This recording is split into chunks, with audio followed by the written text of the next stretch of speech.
The Personal Property Security Register is an online register that records security interests in personal property.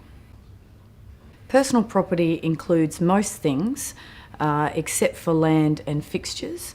It also includes some intangible items such as intellectual property. Some common security interests that you might see attached to a business include the interest of a bank who has a general security interest over the assets of the business, a supplier of goods on credit to the business, the hire of goods to the business.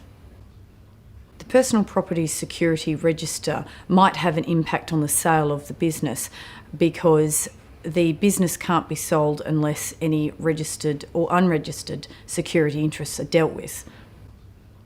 If assets are sold as part of the sale of a business and they're not unencumbered, there are a couple of consequences. The first might be that the vendor is in breach of a warranty that it's given as part of the sale, which is that the assets are free of encumbrances. The second is that the vendor might in fact be in breach of a third-party contract.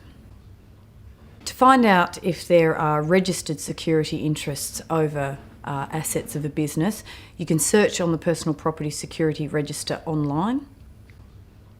A search of the Personal Property Security Register should be done very early on as part of the due diligence process. It should be done again just before settlement to ensure that the position hasn't changed.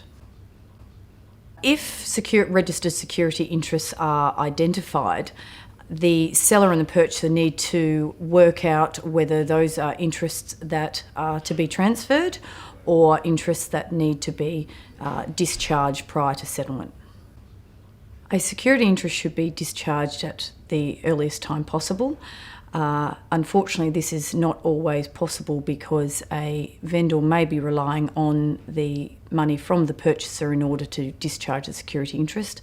That is why often you will see people bringing laptops to settlements in order to discharge the registration once the money has been handed over. Not all security interests are registered on the Personal Property Securities Register. It's not mandatory to do so, and so it is important for a purchaser to seek a warranty from the vendor that there are no unregistered security interests over the assets of the business.